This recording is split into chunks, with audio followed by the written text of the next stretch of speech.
Okay,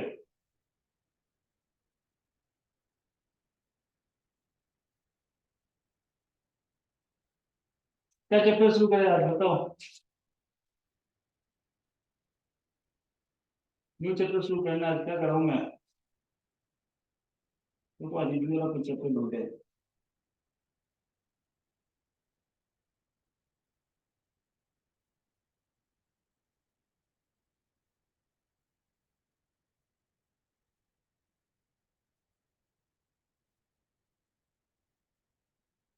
कल का question आप लोग खुद किया?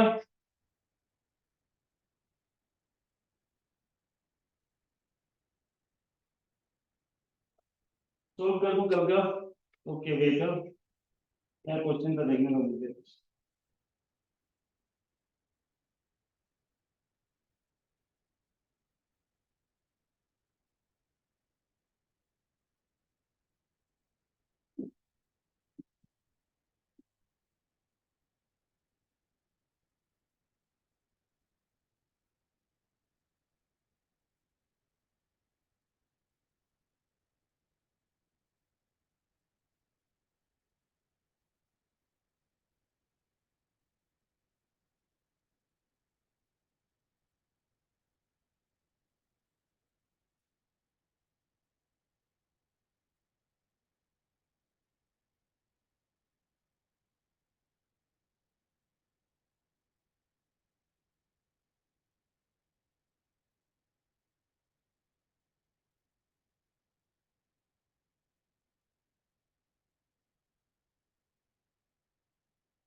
एक मिनट रुको, हाँ।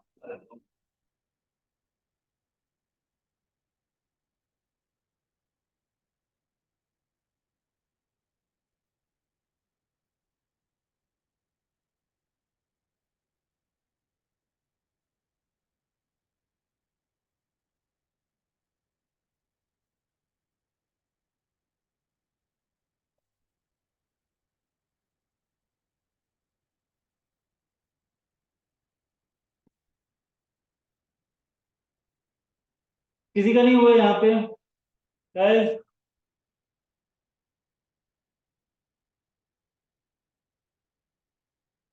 चलो कल का क्वेश्चन को खुद ट्राई करो, देखो इसमें कुछ नहीं, कल मैंने बता दिया था आप लोग को, इसको खुद करके देखो,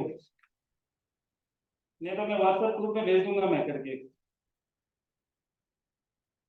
ओके, इजी है, सबको प्लस करना है खाली, फिर एक्स का वैल्यू निकाल लो, निकल जाएगा वो।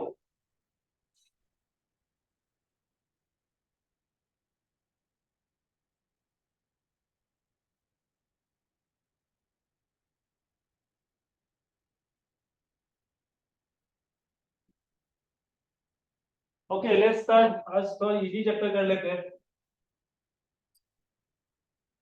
Roots and square root.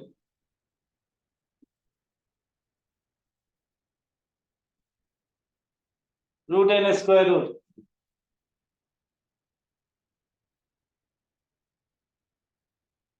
Sir question please, कौन सा क्वेश्चन?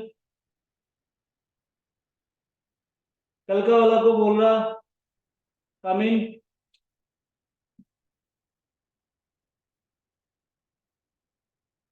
हेलो,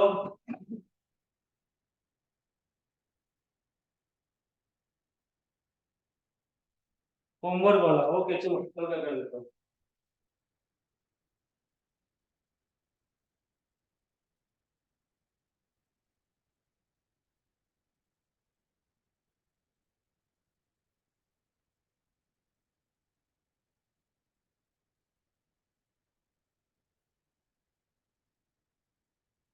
देखो कल का क्वेश्चन जो था ना,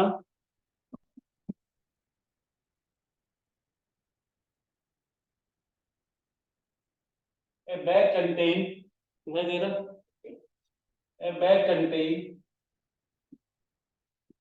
25 पैसे, 50 पैसे and rupees 1 coins, whose value are in the ratio of 8:4:1 if the total value of money in the bank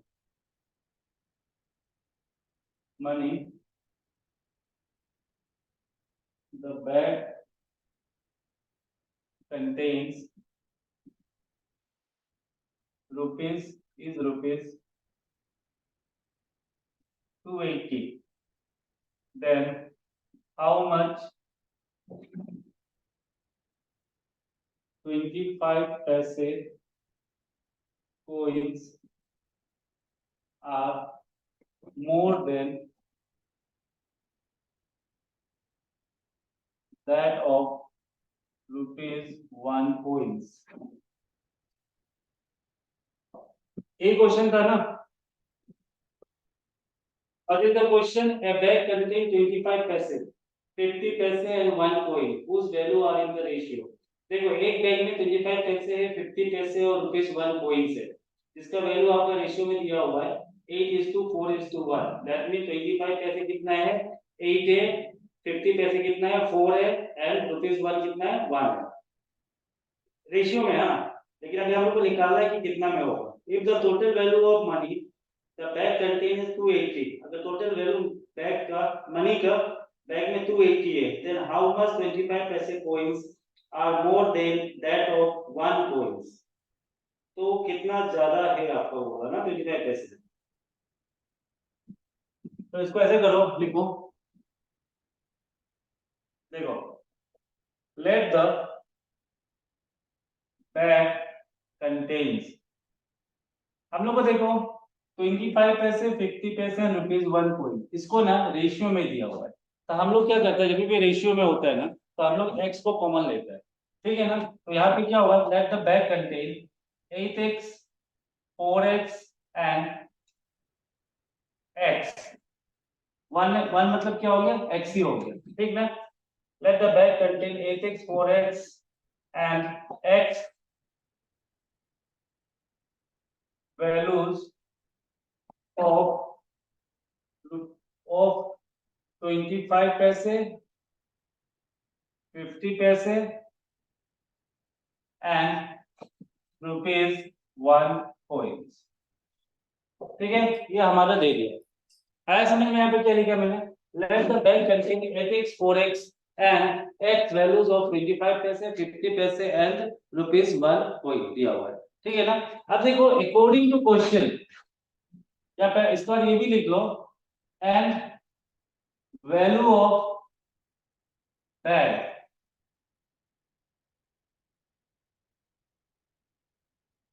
नहीं, टोटल वैल्यू ऑफ मनी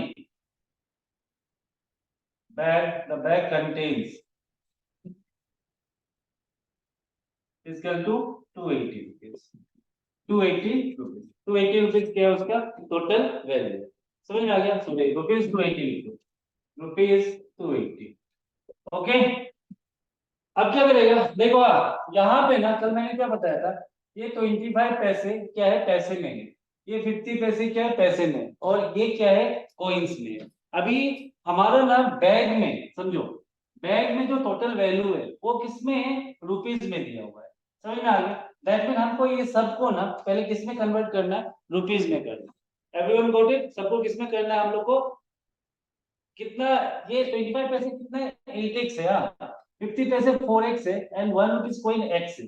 समझ में आ गया. अभी इसको ना 8x लेके कितना रुपया हुआ उसको करो.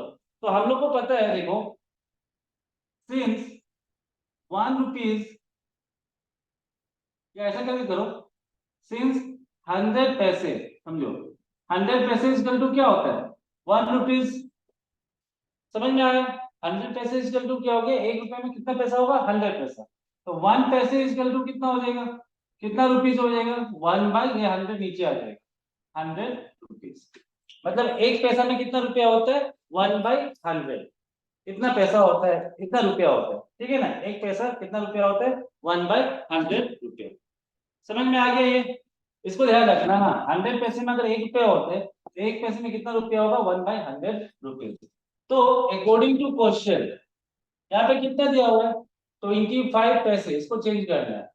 25 पैसे इंटू क्या होगा? 8x होगा, क्योंकि कितना है? 8x है, डिवाइडेड बाई 100, प्लस फिर कितना है? 50 पैसे।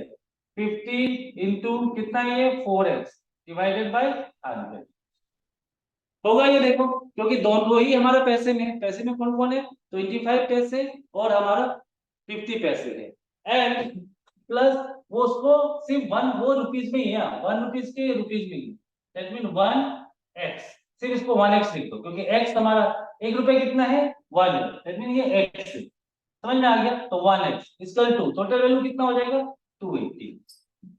कितना हो गया ये? 280। समझ में आया यहां तक? Everyone clear? क्लियर? रिप्लाई करो, यहाँ पे किसी को डाउट है?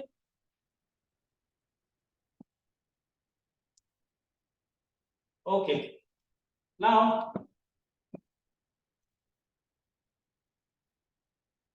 अब क्या करेंगे? देखो, यहाँ पे इंटू है, प्लस नहीं है। ये क्या है? इंटू है, तो यहाँ से हम लोग कैंसिल आउट कर सकते हैं। ठीक है ना? ये ऊपर नीचे ये बीच में प्लस है, इससे इसको नहीं कर सकते, इससे इसको नहीं कर सकते, पर ये ऊपर नीचे हो सकता है। Got it? तो 25 1 जा 25, 25 4 जा 100। ठीक है, फिर 4 1 जा 4, 4 2 जा 8 हो गया। तो ये कितना हो जाएगा? 2x।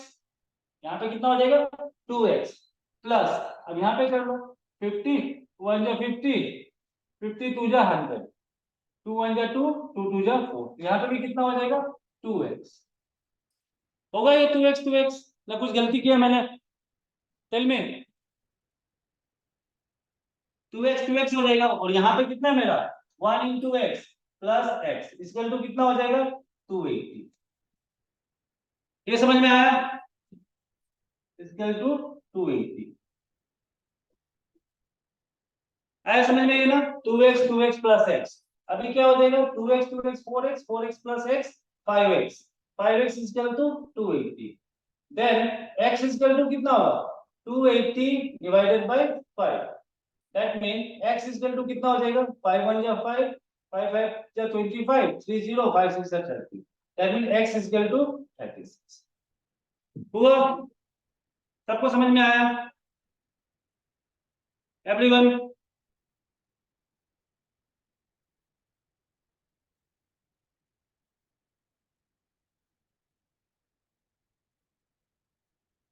ओके, नाउ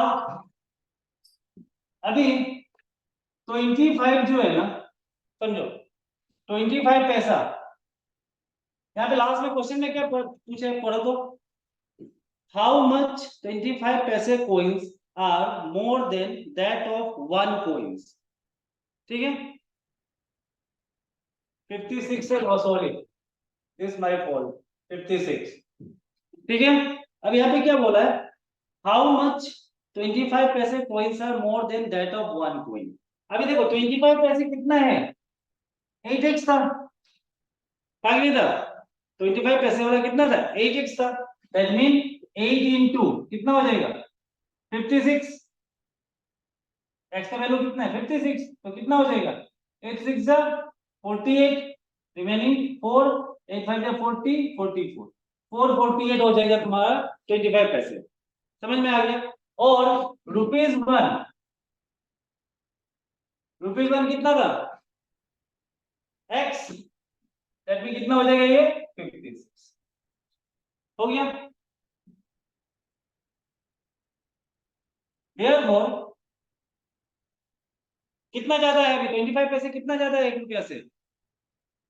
1 रुपया जो है ना 56 क्वांटिटी है, और एक ये 25 पैसे 448 है, तो कितना ज्यादा है? तो सिंपल 448 माइनस 56 कर दो, कितना निकला है?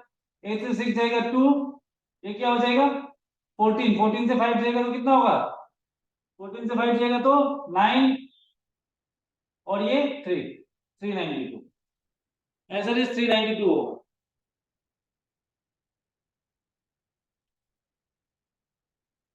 एवरीवन समझ में आया आप लोग को?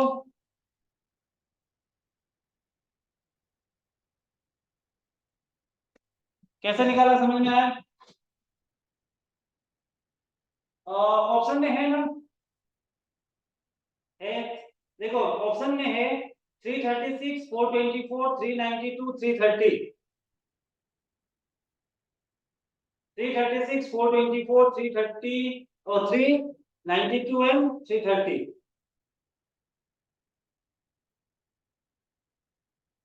कल नहीं दिया था क्या मैंने ऑप्शन में?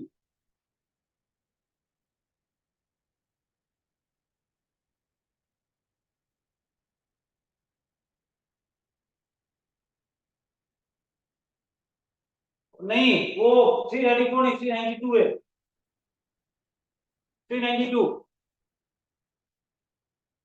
वो तो हम गलत लिखा होगा।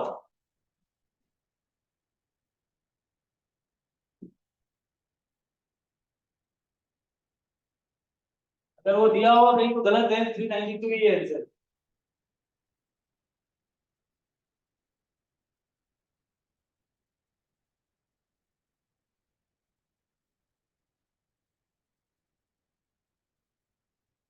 ओके चलो अभी नेक्स्ट चैप्टर शुरू करते हैं।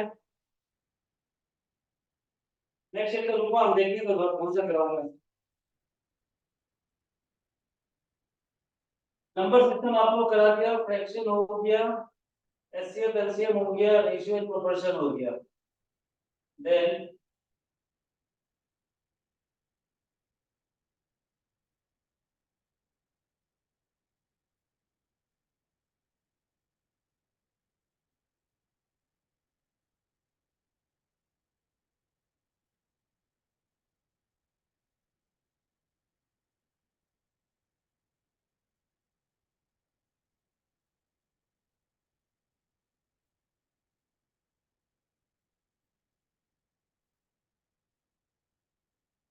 चलो अभी सरफेस एरिया एंड वॉल्यूम करते हैं। Everyone agreed? Surface area and volume और स्क्वायर रूट, बोलो आप लोग। स्क्वायर रूट और सरफेस एरिया एंड वॉल्यूम क्या करें? सरफेस एरिया एंड वॉल्यूम तो लंबा है, बड़ा है, इसलिए मैं सोचा पहले खत्म कर दूं। स्क्वायर रूट तो बहुत इजी है। Tell me.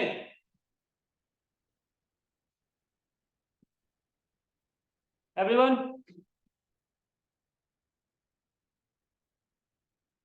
So the start surface area and volume.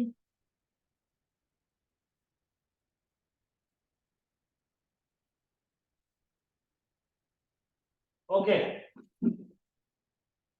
Surface, क्योंकि ये दोनों टीम में नहीं हुआ है, दोनों ग्रुप में नहीं हुआ है, इसलिए surface area and volume, new chapter. हाँ,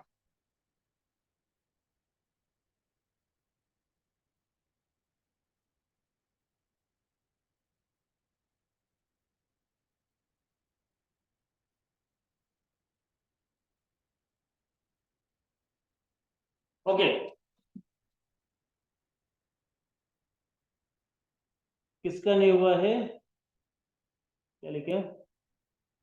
हाँ, टी एन वो सब भी करा देंगे, वो सब simple and compound interest down, ये सब भी करा देंगे, हो जाएगा ये सब भी।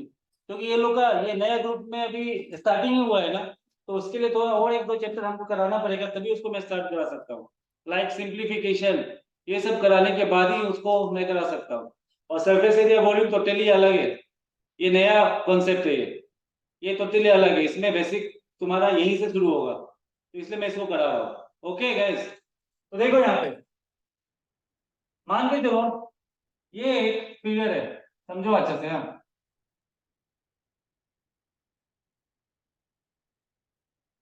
ये एक फिगर है, ठीक है।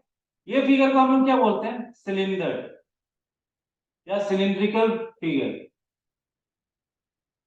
सिलिंड्रिकल स्ट्रक्चर बोलो, फिगर भी बोल सकते हो, सिलिंड्रिकल स्ट्रक्चर, ठीक है। अब देखो यहाँ पे ना, ये जो है ना, इसका ये डायमीटर है, और ये पूरा क्या होता है? डायमीटर। क्यों डायमीटर? क्योंकि ये जो पार्ट है, ये पार्ट क्या है? सर्कल पार्ट है, ये भी पार्ट क्या है? सर्कल पार्ट है। समझ में आ गया? यहां से इसको अगर हम ज्वाइन करता है, तो ये मेरा क्या हो जाता है? हाइट हो जाता है। समझ में आ गया? ये क्या हो गया मेरा? हाइट। किसका हाइट? सिलेंडर का हाइट। समझ में आ गया? तो ये सर हाइट हो गया, और ये रेडियस हो गया, इधर भी रेडियस, क्योंकि दो रेडियस मिलके एक डायमीटर बनता है। यहाँ से ये पॉइंट तक का रेडियस, ये पॉइंट से यहाँ तक का रेडियस, समझ में आ गया, ये रेडियस हो गया। क्योंकि डायमीटर इज इक्वल टू क्या होता है, 2 इंटू आर, मतलब रेडियस इंटू 2, और रेडियस इज इक्वल टू क्या होगा, डायमीटर डिवाइडेड बाई 2। ये फॉर्मूला है, हाँ कभी कभी आ जाता है। डायमीटर क्या है, 2 इंटू आर, 2 इंटू रेडियस, और रेडियस क्या है, डायमीटर डिवाइडेड बाई 2। समझ में आ गया। अब देखो इसमें ना हमको समझ में आना है, समझना है कि टोटल सरफेस किसको बोलते हैं, टोटल सरफेस एरिया। एक हो गया टोटल सरफेस एरिया, दूसरा हो गया curve surface area, curve surface area, और तीसरा हो गया वॉल्यूम। अब ये फिगर को डिफाइन करेगा हम इस तीनों के बेस पे। समझ में आ रहा है, surface area, curve surface area and volume. Area पता है आप लोग को, अगर हम पूछा है एरिया कितना है, दैट मीन वो कितना एरिया, जैसे कि सर्कल, सर्कल का एरिया कितना है, तो सर्कल का एरिया क्या है, ये कितना इंक्लोज है, कितना ऑक्युपाई किया हुआ है जगह को, वो क्या होगा उसका, वो एरिया उसका एरिया होगा। समझ में आ गया। पेरीमीटर इस एरिया का कितना लेंथ है, समझो एरिया और पेरीमीटर में अंतर क्या है। पेरीमीटर क्या है, इस जगह का, ये मान लो कि एक सर्कुलर सर्कल एक जगह, स्फेरिकल एक जगह है, ठीक है ना। अगर एरिया पूछता है तो ये स्फेरिकल जगह कितना जगह को कवर किया हुआ है, दैट इज एरिया। पेरीमीटर क्या है, यहां से लेकर इसका लेंथ, ये पूरा जगह का लेंथ कितना है, दैट इज द पेरीमीटर। आया समझ में सबको, एरिया और पेरीमीटर में। तो सर टोटल सरफेस एरिया क्या बोलता है, टोटल सरफेस एरिया मतलब ये फिगर में क्या क्या इंक्लूडेड है, वो सबका एरिया। जैसे कि यहाँ पे ये पार्ट जो है, समझो ना मेरा बात, ये पार्ट जो है ना, ये पार्ट को क्या बोलते हैं हम लोग, कर्व पार्ट। क्या बोलते हैं, CURVED, कर्व पार्ट, पाथ। समझ में आ गया, ये कर्व पाथ है। इसमें ना दो सर्कल अटैच है, जो कि उसका ओपनिंग है, एक ये सर्कल और ये एक सर्कल। समझ में आ गया। ये क्या है, ये पूरा एक कर्व पार्ट, ये कर्व पार्ट है, ये एक सर्कल और दूसरा सर्कल, ये दोनों अटैच है इसमें, क्योंकि ये ओपनिंग है ये। समझ में आ गया इसका। तो अगर टोटल सरफेस एरिया पूछता है ना, तो उसमें ये कर्व पाथ प्लस ये दोनों सर्कल का एरिया भी इंक्लूड हो जाएगा। इसका तो एरिया इंक्लूड होगा ही, प्लस ये दोनों सर्कल का भी एरिया इंक्लूड होगा, that is the total surface area. सिर्फ कर्व सरफेस एरिया बोला है, कर्व सरफेस एरिया में ये दोनों सर्कल इंक्लूड नहीं होगा, ओनली ये अंदर का एरिया। समझ में आ गया, ये अंदर का जो कर्व पार्ट है उसका एरिया कितना है, that is the curve surface area. Volume, इस कर्व सरफेस पार्ट में कितना स्पेस है, स्पेस, हाँ कितना स्पेस है, दैट इज द वॉल्यूम। मतलब स्पेस होने से क्या होगा, अगर हम वाटर डालते हैं, लिक्विड डालते हैं, लिक्विड को किसमें मेजर करते हैं हम लोग, वॉल्यूम में करते हैं। अगर लिक्विड डालता है तो जितना वो कंटेनर फिल होगा वो उस लिक्विड का क्या होगा, वॉल्यूम होगा। तो कितना स्पेस, अगर पूरा ये फुल कर दिया तो ये पूरा क्या होगा, उसका वॉल्यूम हो जाएगा। समझ में आ गया वॉल्यूम, तीनों में डिफरेंस समझ में आया। Total surface area, curve surface area and volume. Total surface area में इस फिगर में क्या क्या इंक्लूडेड है, एवरीथिंग, वो सब आ जाएगा टोटल सरफेस एरिया में। Curve surface area only curve part आ जाएगा, पार्ट आ जाएगा। और वॉल्यूम क्या है, कितना स्पेस इंक्लोज है इस फिगर में। सबको समझ में आया, बोलो everyone. circumference and perimeter both are same TN। आप पेरीमीटर बोलो और सर्कमफेरेंस बोलो, वो सेम है। और पेरीमीटर इसका नहीं आता है ना, इसका सर्कमफेरेंस इसका नहीं होता है, इसका ये फॉर्मूला होता है। वो किसका होगा, पेरीमीटर स्क्वायर का हो गया, रेक्टेंगल का हो गया, फिर वो सब, तो वो सब बेसिक चीज है। वो सब भी मुझे कराना है तो बताओ। वो सब का नया एक दूसरा चैप्टर है, एक एरिया वाला ही चैप्टर है, उसमें मैं कराऊंगा, उसमें ट्रायंगल का भी करवाना है। ठीक है, area of triangle, circle, square, जितना क्वाड्रिलेटरल है, वो सब पार्ट भी कराऊंगा मैं, लेकिन ये पार्ट अलग है। Okay got it. चलो इस पार्ट को पढ़ लेते हैं, फिर वो पार्ट को पढ़ेंगे। और नहीं तो एक मिनट रुक जाओ, क्योंकि वो वाला बेसिक पार्ट है, वो चैप्टर मेरे पास कहीं कहीं क्यों रुकवा, तो मैं वही चैप्टर पहले पढ़ा देता हूँ, सेम ही ये होगी।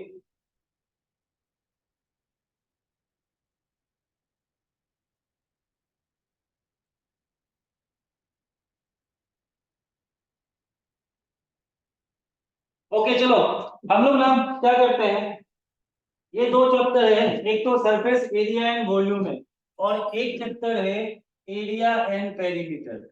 एरिया एंड पेरीमीटर समझो अच्छे से, हाँ। ये दो चैप्टर आपका सिलेबस में, ठीक है ना। एक तो है एरिया एंड पेरीमीटर और एक है surface area and volume. This part is the basic part, हाँ, ये स्टार्टिंग शुरू होता है, उसके बाद ये पार्ट को आप समझेगा। तो हम लोग क्या करते हैं, शुरू पहले इसी को कर लेते हैं, फिर इसको कर लेंगे, ठीक है। ओके, ये तो बाद में, फिर ये क्या है, स्टार्टिंग है ये। मान लो कि सर्कल क्या है, रेक्टेंगल, क्वाड्रिलेटरल, पैरेललोग्राम, वो सब है। ओके, तो पहले एरिया एंड पेरीमीटर करा देता हूँ, फिर सरफेस एरिया एंड वॉल्यूम पढ़ लेंगे हम। ठीक है, दोनों सेम ही है, लेकिन थोड़ा बेसिक से शुरू कर लेते हैं।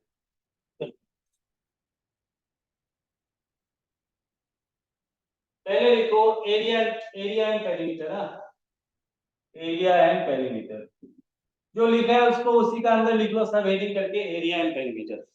ओके, एरिया क्या होता है, तो मैंने क्या बोला था, जो स्पेस इंक्लोज होता है, हाँ, तो total amount of space enclose, समझ में आ गया क्या लिखा है मैंने। एरिया क्या है, टोटल कितना स्पेस इंक्लोज होता है, ठीक है, बाय ए क्लोज्ड प्लेन और फिगर। बाय क्लोज प्लेन ही लिखो, plane figure is called area. समझ में आ गया, कितना स्पेस उसमें इंक्लोज है, कोई भी हो। अगर हम बात करता है स्क्वायर का, तो ये स्क्वायर में कितना स्पेस इंक्लोज है, that is the area. Okay, तो एरिया समझ में आ गया। नाउ अब आ जाओ पेरीमीटर। पेरीमीटर क्या होता है, लिख लो इसको भी, ये सब छोटा छोटा चीज है। The total length of boundary, total length of boundary of a closed period is called perimeter। Perimeter, और इसी को क्या बोलते हैं हम लोग, सरकमफेरेंस भी बोलते हैं। बोथ आर सेम, पेरीमीटर हो या सरकमफेरेंस, दोनों both are same thing. Okay,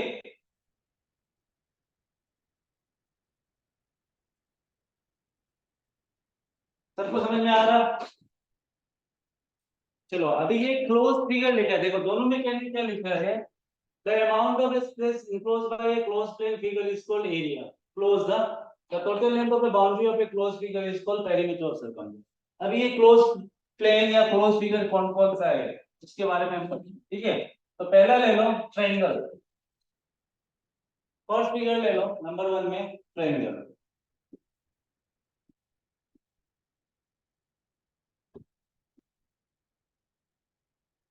क्या है पहला फिगर हमारा, ट्रायंगल। Okay,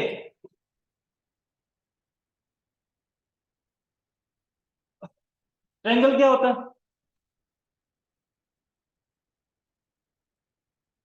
anyone no. चलो थोड़ा ट्रायंगल जानने से पहले ना, चलो आप लोग को एक छोटा सा चीज, 2 मिनट लगेगा, वो भी बता ही देता हूँ, कि मैं नहीं चाहता आप लोग को थोड़ा भी छोड़ दूंगी। देखो, पहले सबसे पहले समझो, लाइन और लाइन सेगमेंट क्या अंतर है, बोलो। ऐसे कहा पूरा जीरो से, लाइन और लाइन सेगमेंट क्या होता है, फिर ट्रायंगल पढ़ेंगे, बोलो। लाइन और लाइन सेगमेंट, एनीवन रिप्लाई करके बोल सकते हैं, हल्का शॉर्ट वर्ड में, छोटा में। लाइन और line segment, what is the difference.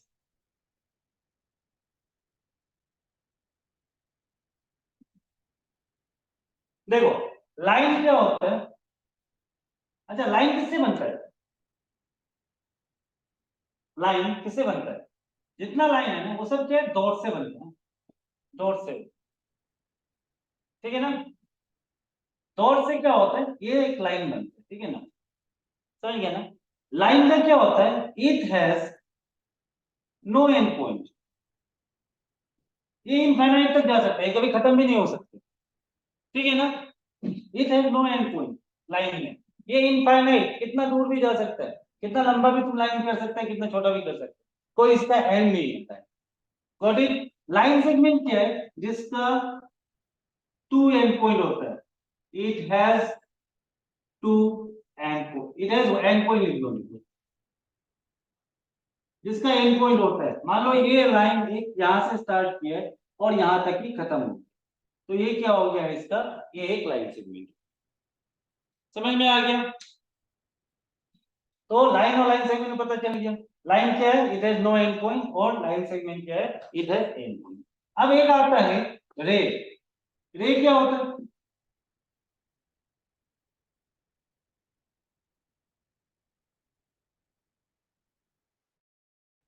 रे क्या है, रे क्या है, देखो, टू लाइन सेगमेंट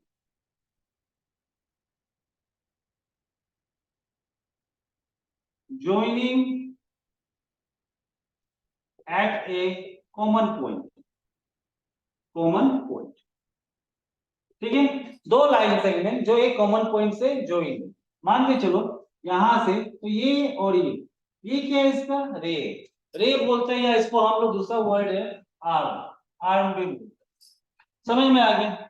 समझो, ये कॉमन पॉइंट, इसको यहां से, जब यहां से ये दो आर्म निकल रहा, इसका कॉमन पॉइंट क्या, यहाँ पे दोनों लाइन सेगमेंट ज्वाइन यहाँ पे, तो ये क्या है हमारा, एक रे। Got it. इन ट्रायंगल में, अभी ट्रायंगल में आ गया, ये चीज समझ में आ गया ना। अब ट्रायंगल में, तो ट्रायंगल क्या है, it is a, it is a close figure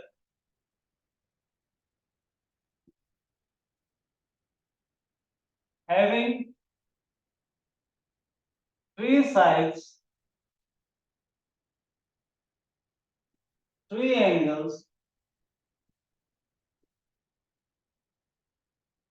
and three vertices। ठीक है, ट्रायंगल क्या है, ये एक क्लोज फिगर है having three sides, three angle and three vertices, और इसका क्या होता है, तीन वर्टिसेस। ठीक है, अब क्वेश्चन आता है कि वर्टिसेस क्या है, कि वर्टिसेस क्या होता है। तो देखो, मान के चलो ये एक ट्रायंगल बनाया मैंने,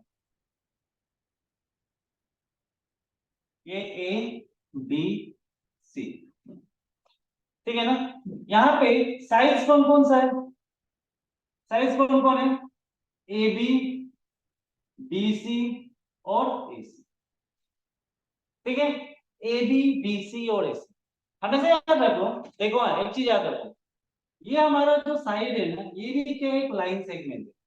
गॉट इट। ये ए बी, ये भी हमारा एक लाइन सेगमेंट है, क्योंकि यहाँ पे खत्म है, यहाँ पे खत्म है। बी और सी भी एक लाइन सेगमेंट है, और ए और सी भी लाइन सेगमेंट। तो हमेशा लाइन सेगमेंट को हम लोग किससे करता है, डोनेट ऐसे लिखते हैं, हमेशा याद रखो बार। ये ए बी का, ये ए बी का ऊपर जो लाइन दिया है ना, ये किसको रिप्रेजेंट करता है, line segment. That mean A B के एक लाइन सेगमेंट है, बीसी के एक लाइन सेगमेंट है, और एसी के एक लाइन सेगमेंट है। गॉट इट, समझ में आया सबको। तो ये तीन साइड हो गए। अभी एंगल्स की बात करो, तो एंगल्स कौन कौन सा है, एंगल ए, एंगल ऐसे लिखता है, एंगल बी और angle C, angle A, angle B और एंगल सी। और एक चीज ध्यान रखना हमेशा, ठीक है, क्या ध्यान रखना है आपको, क्योंकि हम लोग ये शॉर्ट में लिखा है कि एंगल ए, एंगल बी और एंगल सी मेरा तीन एंगल है, ठीक है ना। लेकिन अगर इसको लॉन्ग में लिखता है ना, तो जिस एंगल को हम रिप्रेजेंट कर रहा है, क्या बोला मैम, जिस एंगल को रिप्रेजेंट करता है ना, उसको हमेशा मिडिल में रखता है। लाइक अगर हम ए को लिखना है, हमको एंगल ए को लिखना है, तो हम लोग इसको कैसे लिखेगा, angle B A C, B A सी, मतलब मिडिल में होना चाहिए ये, और जिस एंगल को रिप्रेजेंट करता है। अगर एंगल बी को करता है रिप्रेजेंट, तो एंगल ए बी सी ऐसे लिखता है, बड़ा ऐसे में। समझ में आ गया, बी ए सी। और अगर एंगल सी को रिप्रेजेंट करेगा, तो हम लोग कैसे लिखेगा, एंगल ए सी बी। जिस लाइन, जिस एंगल को रिप्रेजेंट करना हो उसको हमेशा बीच में लिखना। शॉर्ट में कैसे लिख सकते हैं हम, angle A, angle B, angle C. लेकिन अगर इस टाइप में लिखना हो, इस फॉर्म में, तो आपको जिस एंगल को रिप्रेजेंट करना है उसको मिडिल में लिखना है। Got it. ये सब तो जानते ही होगा, मुझे बताया था। नेक्स्ट आ गया आपका वर्टिसेस। वर्टिसेस किसको बोलते हैं? जहां पे ऐसा पॉइंट जिससे दो रे निकलता हो, जैसे कि ए, दीज आर वर्टिसेस। इसको क्या बोलते हैं हम लोग? वर्टिसेस। ए, बी, सी, ये पॉइंट लोग क्या है? ये तीनों पॉइंट है ना, ये हमारा क्या है? वर्टिसेस। ठीक है, सबको समझ में आया एवरीवन?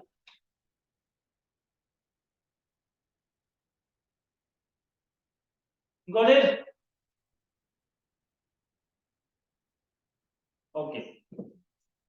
अब ये ट्रायंगल में ना एक प्रॉपर्टी है। क्या प्रॉपर्टी है ये ट्रायंगल के बारे में? प्रॉपर्टी ये है,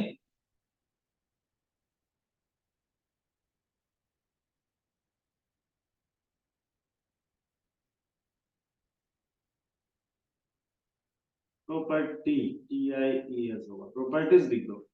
प्रॉपर्टीज ऑफ ट्रायंगल, वो प्रॉपर्टी फिर प्रॉपर्टी हो जाता है। ठीक है, देखो प्रॉपर्टीज ऑफ ट्रायंगल क्या है? Sum of all the angle of a triangle कितना होता है? Sum of all the angle of a triangle is always how much? 180 degree. Okay, sum of all the angle of a triangle is 180 degree. ये property बहुत important है, याद रखना। कोई भी ट्रायंगल में तीनों एंगल का सम कितना होना चाहिए? 180 होना है। आया सबको समझ में एवरीवन? ठीक है, तो अब इसमें आ गया, ये प्रॉपर्टी हम लोग देख लिया। अब अगर हम लोग एंगल की बात करें, सुनो, एंगल की बात करते हैं अगर, तो एंगल मेरा कितना टाइप का होता है?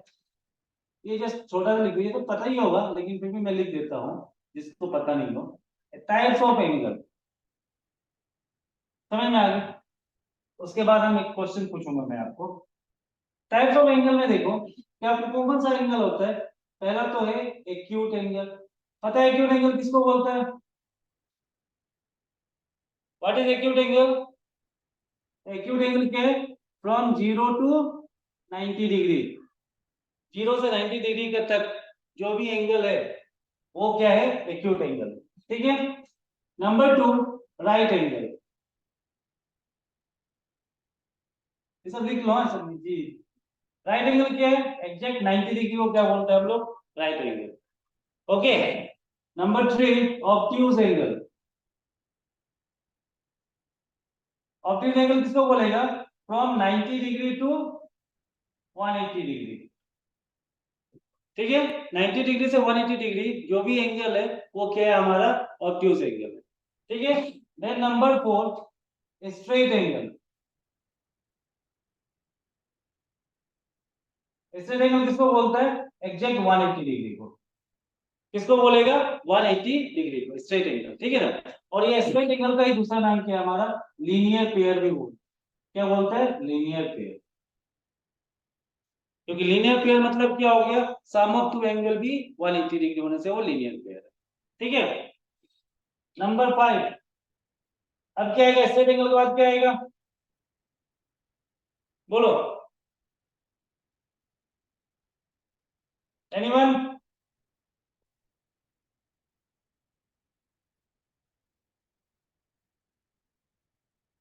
रिफ्लेक्स एंगल किसको बोलता है?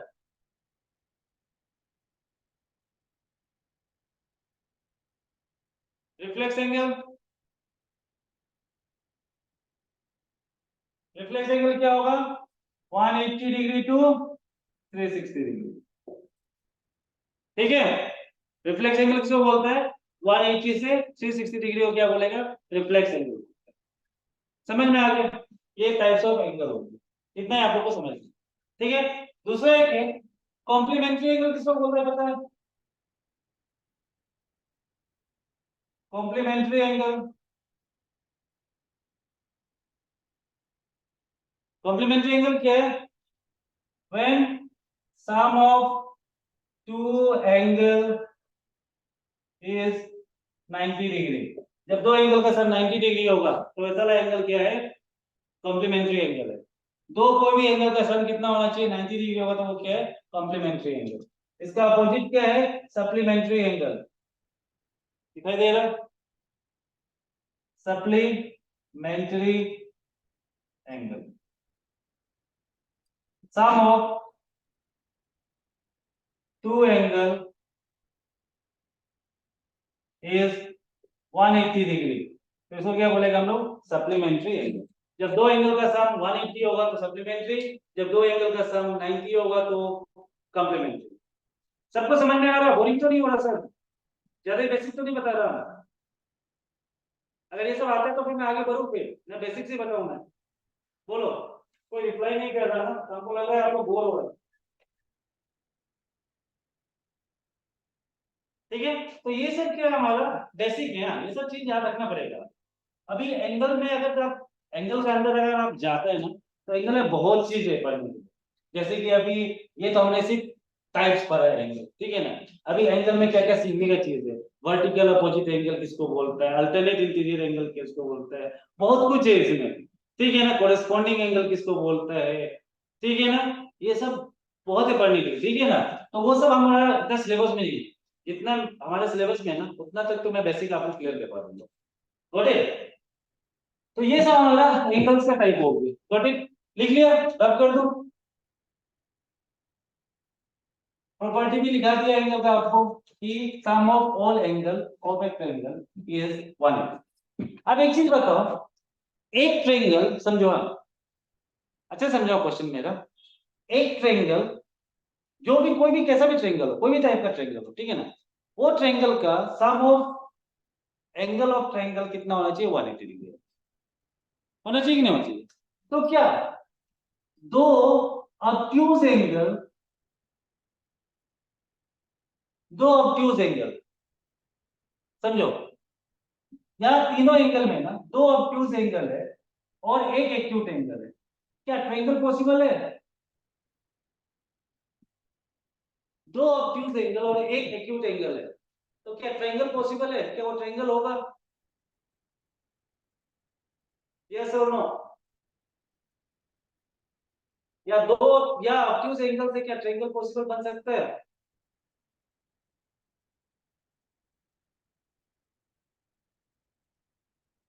कैसे बनेगा बताओ? दो ऑब्ट्यूज एंगल ना,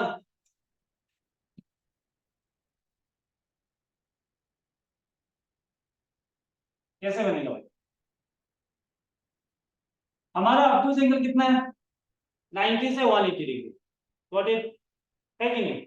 हम एक को ले लिया, 91 ले लिया, सबसे स्मॉलेस्ट समझो, प्लस एक एक्यूट एंगल। तीन एंगल है, देखो तीन, हम क्या बोल रहा है?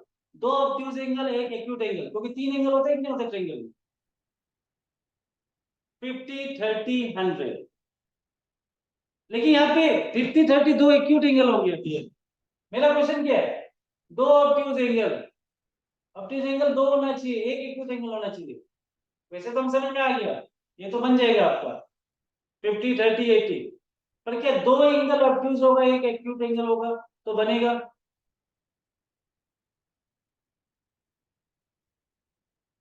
बोलो।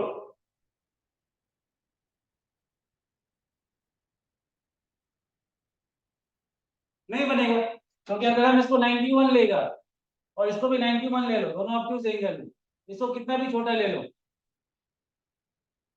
नहीं बनेगा ना। एक से बन सकता है, लेकिन क्वेश्चन आ रहा है दो से, हाँ एक से नहीं आ रहा है।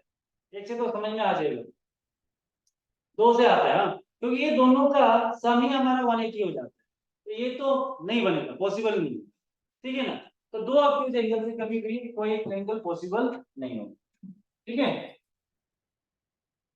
चलो प्रॉपर्टीज में मैंने क्या लिखाया था आप लोगों को? एक ही लिखाया था ना प्रॉपर्टीज, सम ऑफ, क्या लिखाया था बोलिए हम भी, क्या लिखा? Sum of all angle of a triangle is 180। ठीक है ना। दूसरा प्रॉपर्टीज देखो, समझ लो, ये प्रॉपर्टी सब इंपॉर्टेंट है इसलिए बता रहा हूँ। ठीक है, अभी ये ट्रायंगल में क्या क्या चीज बन सकता है समझो आप।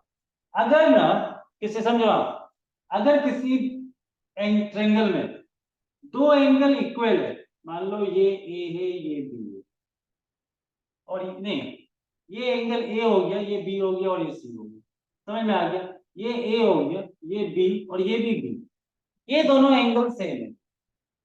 समझो अच्छे से। हाँ, एक एंगल सेम नहीं है, तीन एंगल है ना इसमें, दो एंगल सेम है, बी और ये भी एंगल बी, ये भी। अगर दो एंगल सेम है ना, तो इस एंगल का अपोजिट साइड और इस एंगल का अपोजिट साइड, ये दोनों साइड भी क्या होगा, सेम होगा। समझ में आया?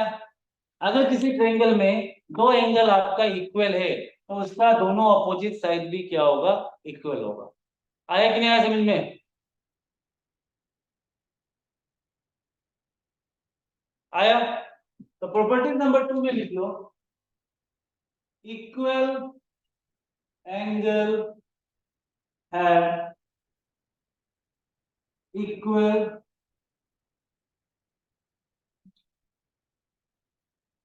sides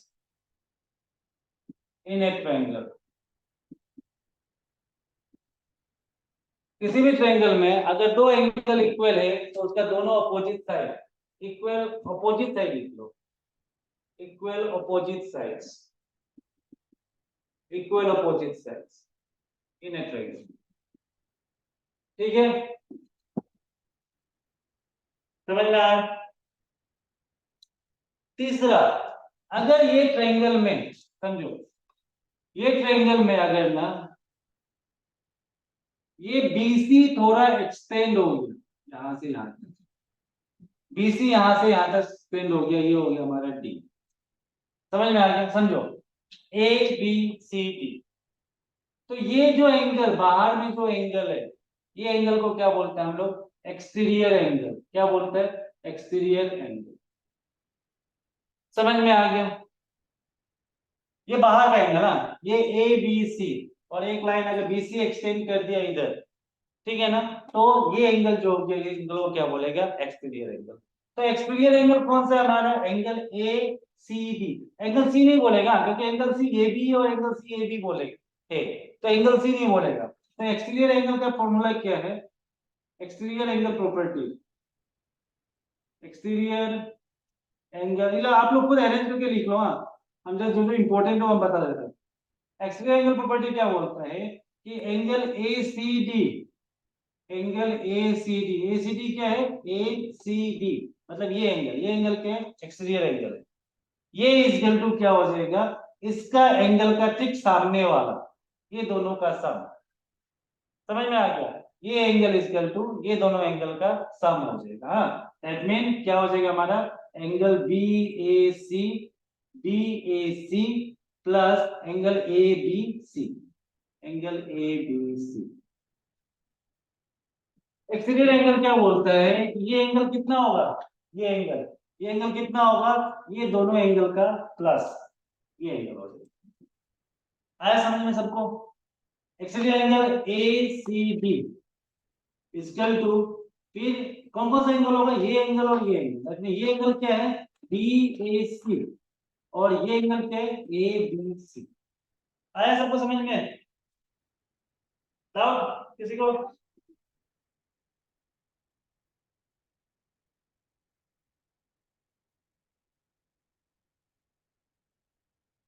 बोलो।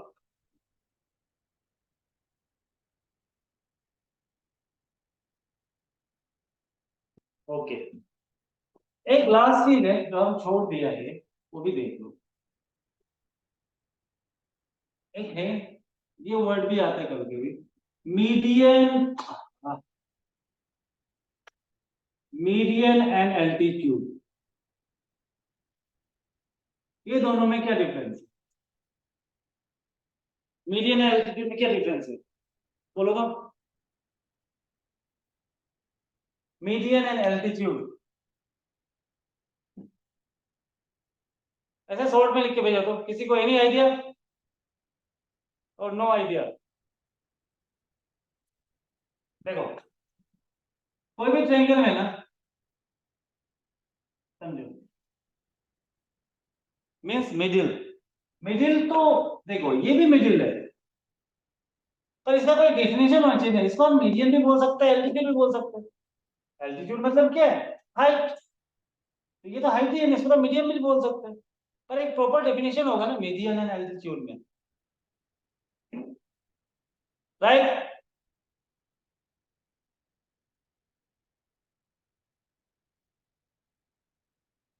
देखो मीडियन किसको बोलते हैं?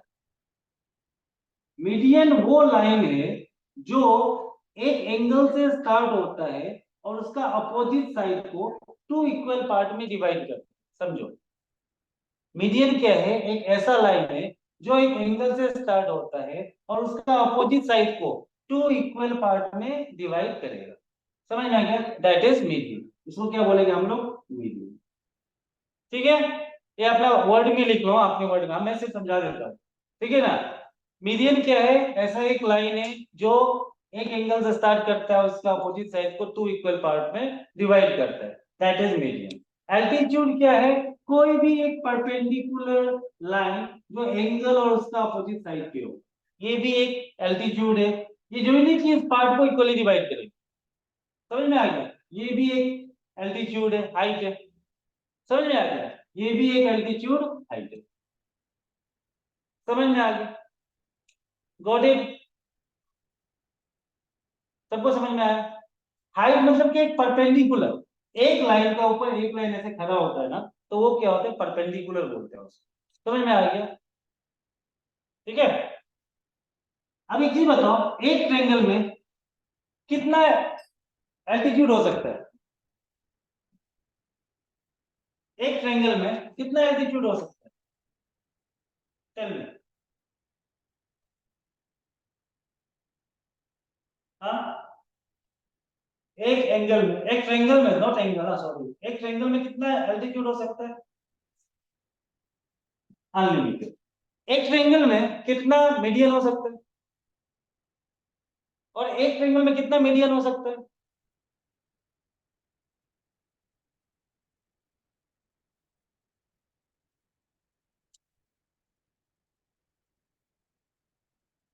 रॉन्ग। एक ट्रायंगल में एक मीडियन कैसे होगा? गलत जवाब।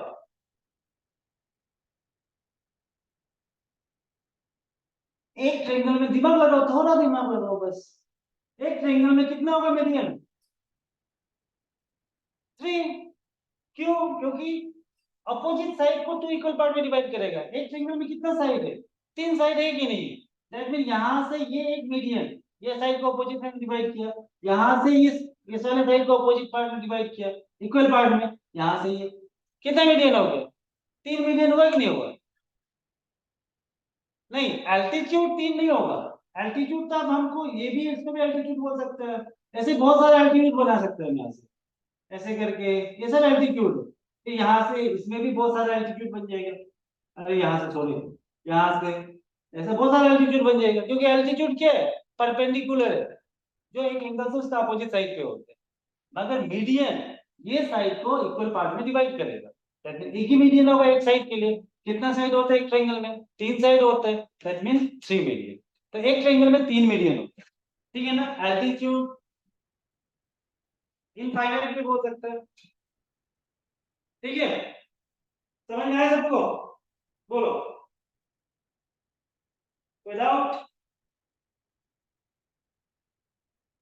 तो आगे बढ़े।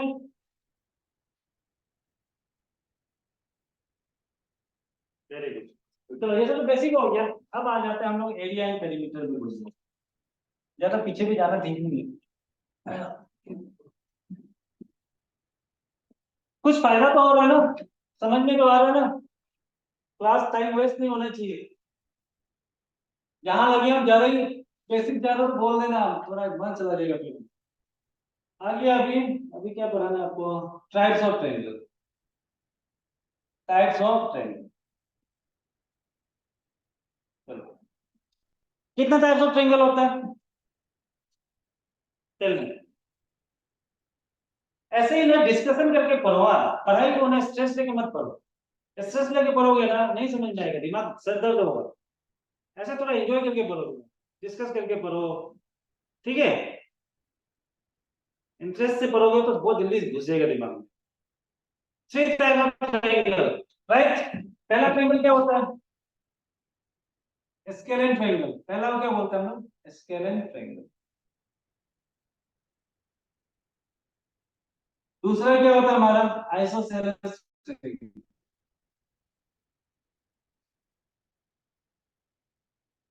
And third one is equilateral triangle.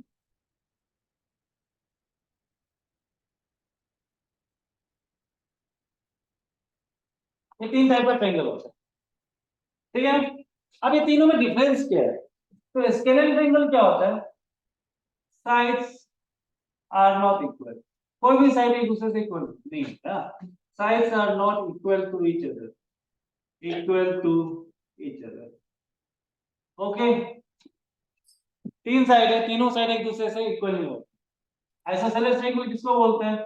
जिसमें टू साइड्स आर इक्वल, कोई भी दो साइड है, any two side equal, any two sides, any two sides are equal, ठीक है। इक्विलेटरल ट्रायंगल क्या होता है? All three sides are equal, all three sides are, ठीक है। तीनों में डिफरेंस समझ में आ गया। Scalene triangle sides are not equal to each other, isosceles triangle any two sides are equal, कोई भी दो साइड इक्वल होगा, equilateral triangle all three sides are equal, ठीक है। अब ये चीज बताओ हमको, एक ये triangle equilateral triangle A B C, इसका तीनों साइड्स क्या है? इक्वल है, तीनों साइड्स क्या है? इक्वल है। तो इसका तीनों एंगल कितना कितना होगा? बताओ तो। अगर इसका तीनों साइड्स इक्वल होता है तो इसका तीनों एंगल कितना कितना होगा? गलत जवाब, 60 डिग्री होगा, 90 नहीं होगा। क्यों? क्योंकि ये तीनों का सम कितना होना चाहिए? 180 होना चाहिए, ये हमको पता है। कोई भी ट्रायंगल हो उसका तीनों एंगल का सम कितना लिखा था? 180 लिखा था। तो यहाँ पे अगर इसको 60 देगा, इसको 60 देगा और इसको 60 देगा, तो ये क्या हो जाएगा? 180 हो जाएगा। अच्छा, दूसरा, अब ये हो सकता है सर इसको 60 क्यों दिया, हम इसको 50 दे देगा और इसको 70 भी तो दे सकता है, तभी भी तो 180 हो, राइट। अब वो चीज क्यों नहीं होगा? क्योंकि ये देखो, बाय डेफिनेशन इक्विलेटरल ट्रायंगल क्या है? Sides are equal, not angles are equal. समझो अच्छा से थोड़ा लॉजिक को। इक्विलेटरल ट्रायंगल क्या है? On the basis of sides हम लोग इक्विलेटरल ट्रायंगल बोलते हैं, क्योंकि तीनों साइड्स इक्वल है। बट हमारा एक प्रॉपर्टीज था कि अगर एंगल्स इक्वल होता है तो उसका अपोजिट साइड्स इक्वल होता है, गॉट इट। और अगर साइड्स इक्वल होता है तो उसका अपोजिट एंगल भी क्या होता है? इक्वल होता है। जैसे कि ये तीनों साइड्स इक्वल है तो इसका तीनों अपोजिट एंगल, वो तीनों भी एक दूसरे से क्या होगा? इक्वल होगा। समझ में आया? ये नहीं बोलना है कि सर इक्विलेटरल ट्रायंगल है तो तीनों एंगल इक्वल होगा। ये एंगल इक्विलेटरल ट्रायंगल किस बेसिस पे बोला है? On the basis of sides. लेकिन अगर साइड्स इक्वल है तो उसका अपोजिट एंगल भी इक्वल होगा, क्योंकि वो एक थ्योरम है या वो एक प्रॉपर्टी है, बोल सकता है कि सर तीन साइड इक्वल है, इसे तीनों एंगल अपोजिट भी उसका, ये साइड का ये एंगल, ये साइड का ये एंगल, ये साइड का ये अपोजिट एंगल, ये तीनों एंगल भी एक दूसरे से इक्वल होगा, इसलिए यहाँ पे 60-60 होगा। आया सबको समझ में?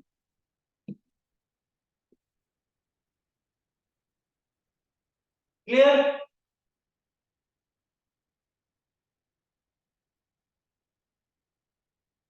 Very good.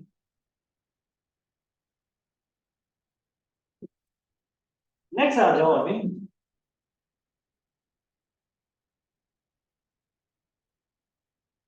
ये तो हम लोग उसका टाइप पे लिख लिया। अब सबसे पहले नीचे पे लिखो scalene triangle, scalene triangle that mean A B सी।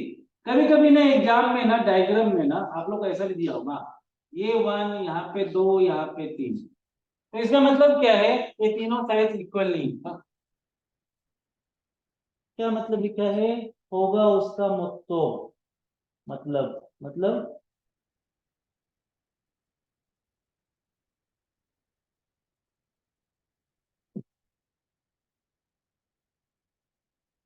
नहीं समझे क्वेश्चन? क्या पूछा आपने? इक्विलेटरल ट्रायंगल होगा उसका मतलब क्या? इक्विलेटरल ट्रायंगल होगा मतलब उसका तीनों साइड्स इक्वल। स्केलर क्यों बोला है? क्योंकि उसका साइड के बेसिस पे हम लोग उसको डिवाइड किए हैं तीन पार्ट में। तीनों साइड इक्वल नहीं तो स्केलेन, दो साइड इक्वल आइसोसेलेस, तीन साइड इक्वल तो इक्विलेटरल। अब साइड जैसे जैसे इक्वल होगा उसका एंगल भी क्या होगा, इक्वल हो जाएगा, अपोजिट साइड एंगल। हाँ, ये एक प्रॉपर्टी है ट्रायंगल। तो by property all three angles are equal. ठीक है, तो ये हमारा ना कभी कभी डायग्राम में ऐसे देते हैं ना, तो ये 1 या 2 या 3, इसका मतलब समझ जाना है कि ये हमारा स्केलेन ट्रायंगल। ठीक है, अब लिखो इसमें, यहाँ स्केलेन ट्रायंगल का लिखो, एरिया, किसी भी स्केलेन ट्रायंगल के एरिया का फॉर्मूला क्या होता है? तो इसका फॉर्मूला होता है S A minus, sorry S minus A, S minus A then S minus B then S minus C. ठीक है, और इस वाला फॉर्मूला को हम लोग क्या बोलते हैं, हीरोन्स फॉर्मूला भी बोलते, समझो। हाँ, हीरोन्स फॉर्मूला, हीरोन कौन था, एक साइंटिस्ट था। और ये फॉर्मूला जो है ना ओनली फॉर स्केलेन ट्रायंगल के लिए, समझ में आ गया, क्योंकि इसका तीनों साइड इक्वल नहीं है, तीनों साइड इक्वल नहीं, that mean A B C. अब आता है क्वेश्चन कि सर ये एस क्या होता है, समझ में आ गया कि सर ये एस क्या होता है। तो where S is equal to, ठीक है, पेरीमीटर ऑफ ट्रायंगल, एस क्या है मेरा, पेरीमीटर ऑफ ट्रायंगल। ठीक है, एस क्या है, पेरीमीटर। ठीक है,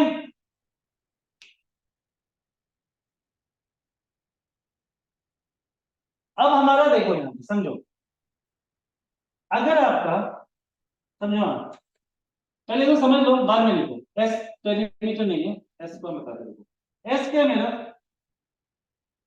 semi perimeter, not perimeter, semi perimeter ना, M E T R, S क्या है हमारा, सेमी पेरीमीटर। ठीक है, अभी देखो perimeter of a triangle, perimeter का फॉर्मूला क्या होता है हमारे किसी भी, sum of all three side. Perimeter देखो आप कोई भी जाए, स्क्वायर है तो स्क्वायर का पेरीमीटर का फॉर्मूला क्या है, 4 इंटू साइड, क्योंकि स्क्वायर में कितना साइड होता है, चार साइड होते हैं, समझ में आ गया, that mean 4 into side, that is the square. यहाँ पे कितना साइड है, तीन साइड है, तो तीनों को प्लस कर दो, तो पेरीमीटर का फॉर्मूला क्या हो जाएगा, ए प्लस बी प्लस सी।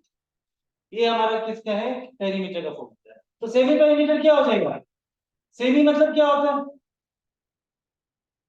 हाफ, पेरीमीटर मतलब पूरा, सेमी पेरीमीटर का half, that mean semi perimeter का फॉर्मूला क्या हो जाएगा, a plus B plus C divided by 2। आया समझ में, पेरीमीटर अगर मेरा a plus B plus C है, सेमी पेरीमीटर क्या हो जाएगा, a plus B plus C by 2, क्योंकि सेमी का मतलब क्या है, हाफ। तो यहाँ पे s क्या हो जाएगा, a plus B plus C divided by, ऐसे निकालेगा हम, समझ में आ गया, a plus B plus C क्या है, तीनों का साइड। आया सबको समझ में, ना फिर समझाओ।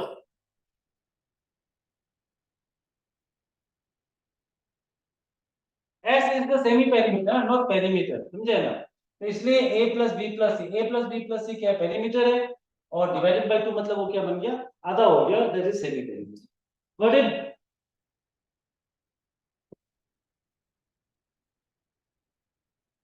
दूसरा, एक तो ये फॉर्मूला हो गया एरिया का, और एक और फॉर्मूला है, सेम स्केलिंग का, एरिया इज इक्वल टू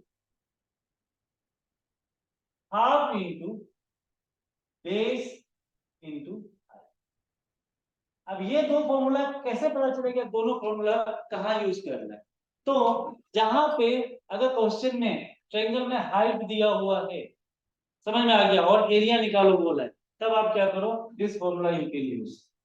और अगर आपको तीनों साइड दिया हुआ है तब एरिया निकालो बोला है, तब आपको कौन सा फॉर्मूला यूज करना है, दिस फॉर्मूला। दोनों फॉर्मूला किसका है, स्केलिंग ट्रायंगल। आया समझ में सबको, विदाउट।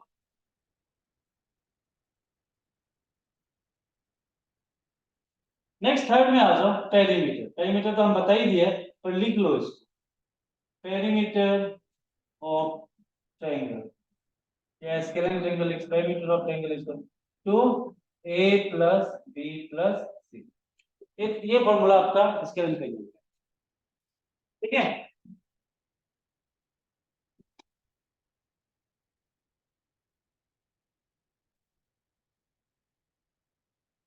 ओके, तो आज के लिए रहने दे, कल हम लोग करते हैं राइट ट्रायंगल। अभी एक दो दिन में थोड़ा बेसिक ही पढ़ाऊंगा, आप लोग को बेसिक देखना है।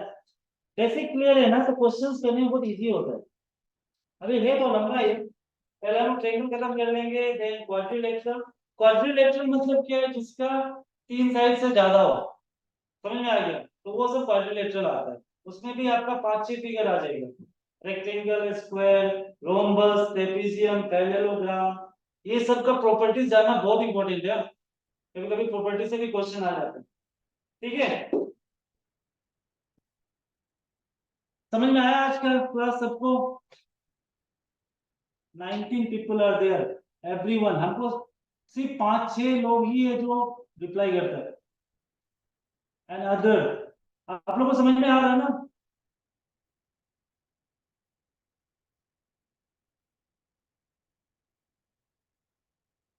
गुड। ठीक है, चलो फिर गुड नाइट, कल फिर शुरू बेसिक नहीं करते हैं। ओके।